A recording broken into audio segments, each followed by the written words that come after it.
ಈಗ ಭಾಗಲಬ್ಧ ಸಂಖ್ಯೆಗಳ ಆವೃತ್ತತೆಯನ್ನು ಎಲ್ಲ ಮೂಲ ಕ್ರಿಯೆಗಳಲ್ಲಿ ಪರೀಕ್ಷಿಸೋಣ. ಮೊದಲನೇದಾಗಿ ಉದಾಹರಣೆಗೆ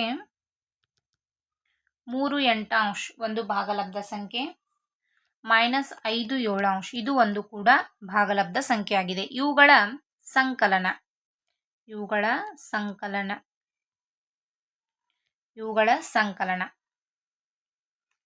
7 ಮತ್ತು 8ರ ಲಸವನ್ನು ತೆಗೆದುಕೊಳ್ಳಬೇಕು. 7 ಮತ್ತು 8ರ ಲಸಹ 56 ಬರುತ್ತದೆ. ಇಲ್ಲಿ 8 7 56, 7 8 56, 7 3 21 plus into minus minus 8 5 40 is equal to -40 21 minus 19 divided by 56 minus 19 divided by 56 ಕೂಡ ಒಂದು ಭಾಗಲಬ್ಧ ಸಂಖ್ಯೆಯಾಗಿರುತ್ತದೆ. ಅದರಿಂದ ಭಾಗಲಬ್ಧ ಸಂಖ್ಯೆಗಳು ಸಂಕಲನದಲ್ಲಿ ಆವೃತವಾಗಿವೆ ಎಂದರ್ಥ.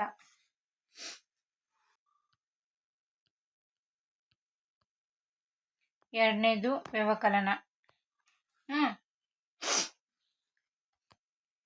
-5 ಡಿವೈಡೆಡ್ ಬೈ 7 ಒಂದು ಭಾಗಲಬ್ಧ ಸಂಖ್ಯೆ, 2 3 ಒಂದು ಭಾಗಲಬ್ಧ ಸಂಖ್ಯೆ. ಇವುಗಳ ವ್ಯವಕಲನ ಮೊದಲಿಗೆ 7 ಮತ್ತು 3ರ ಲಸವನ್ನು ತೆಗೆದುಕೊಳ್ಳು. 21 ಬರುತ್ತದೆ.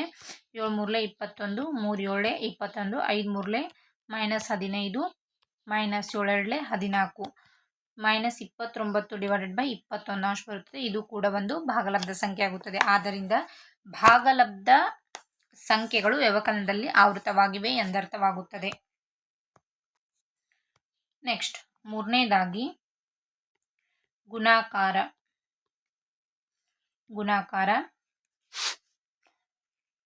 -2 3 ಒಂದು ಭಾಗಲಬ್ಧ ಸಂಖ್ಯೆ, 4 5 ಭಾಗಲಬ್ಧ ಸಂಖ್ಯೆ. ಇವುಗಳ ಗುಣಾಕಾರ 4 2 8 plus into minus minus 8 5 3 15 minus 8 divide by 15 ಕೂಡ ಒಂದು ಭಾಗಲಬ್ಧ ಸಂಖ್ಯೆ ಆಗಿರುವುದರಿಂದ ಭಾಗಲಬ್ಧ ಸಂಖ್ಯೆಗಳು ಗುಣಾಕಾರದಲ್ಲಿ ಆವೃತವಾಗಿವೆ ಎಂದರ್ಥ.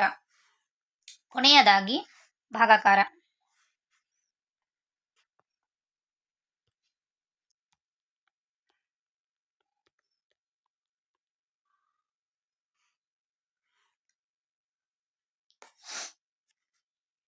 ಉದಾಹರಣೆಗೆ -5 ಡಿವೈಡೆಡ್ ಬೈ 3 ಒಂದು ಭಾಗಲಬ್ಧ ಸಂಖ್ಯೆ, 2 ಡಿವೈಡೆಡ್ ಬೈ 5 ಕೂಡ ಒಂದು ಭಾಗಲಬ್ಧ ಸಂಖ್ಯೆ. ಇವುಗಳ ಭಾಗಾಕಾರವನ್ನು ಮಾಡಬೇಕು. ಇವುಗಳ ಭಾಗಾಕಾರವು -5 ಡಿವೈಡೆಡ್ ಬೈ 3 ಇದು ಭಾಗಾಕಾರ ಇದ್ದಿದ್ದು ಇಲ್ಲಿ ಗುಣಾಕಾರವಾಗುತ್ತದೆ, ಏಕೆಂದರೆ ಇದು ಓರೆ ಗುಣಾಕಾರವನ್ನು ಮಾಡಬೇಕು. 5 ಡಿವೈಡೆಡ್ ಬೈ 2 ಬರುತ್ತದೆ. 5 5 minus 25 divided by 3 2 6 minus 25 divided by 6 ಕೂಡ ಒಂದು ಭಾಗಲಬ್ಧ ಸಂಖ್ಯೆ ಆಗಿರುತ್ತದೆ. ಆದ್ದರಿಂದ ಭಾಗಲಬ್ಧ ಸಂಖ್ಯೆಗಳು ಭಾಗಾಕಾರದಲ್ಲಿಯೂ ಕೂಡ ಆವೃತವಾಗಿವೆ ಎಂದರ್ಥವಾಗಿದೆ. ಒಟ್ಟಾಗಿ ಹೇಳಬೇಕಾದರೆ ಈ ಭಾಗಲಬ್ಧ ಸಂಖ್ಯೆಗಳು ಸಂಕಲನ, ವ್ಯವಕಲನ,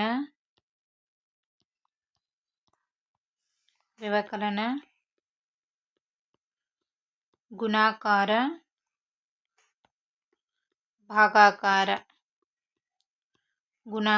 ಭಾಗಾಕಾರ ಈ 4 ಮೂಲ ಕ್ರಿಯೆಗಳಲ್ಲಿಯೂ ತಮ್ಮ ಆವೃತತೆ ಗುಣವನ್ನು ಹೊಂದಿವೆ ಎಂದರ್ಥ. ಆದರೆ ಎ ಒಂದು ಭಾಗಲಬ್ಧ ಸಂಖ್ಯೆ ಆಗಿದ್ದರೆ ಎ ಡಿವೈಡೆಡ್ ಬೈ 0 ಇದು ವ್ಯಾಖ್ಯಾನವಾಗಿಲ್ಲ.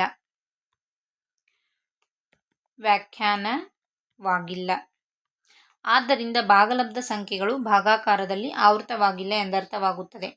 ಇಲ್ಲಿ ಭಾಗಲಬ್ಧ ಸಂಖ್ಯೆಗಳು ಭಾಗಾಕಾರದಲ್ಲಿ ಆವೃತವಾಗಿಲ್ಲ, ಏಕೆಂದರೆ ಎ ಒಂದು ಭಾಗಲಬ್ಧ ಸಂಖ್ಯೆ ಆದಾಗ ಎ ಡಿವೈಡೆಡ್ ಬೈ 0 ವ್ಯಾಖ್ಯಾನವಾಗಿಲ್ಲ ಎಂದರೆ A divided by 0 is equal to ಇದು ಅನಂತದವರೆಗೂ ಅಂದರೆ ಇನ್ಫಿನಿಟಿ. ಇಲ್ಲಿ ಯಾವುದೇ ರೀತಿಯ ಭಾಗಾಕಾರವನ್ನು ಮಾಡಲಿಕ್ಕೆ ಬರುವುದಿಲ್ಲ. ಆದ್ದರಿಂದ ಭಾಗಲಬ್ಧ ಸಂಖ್ಯೆಗಳು ಕೇವಲ ಸಂಕಲನ, ವ್ಯವಕಲನ, ಗುಣಾಕಾರದಲ್ಲಿ ಮಾತ್ರ ಆವೃತವಾಗಿವೆ, ಭಾಗಾಕಾರದಲ್ಲಿ ಆವೃತವಾಗಿಲ್ಲ ಎಂದರ್ಥ.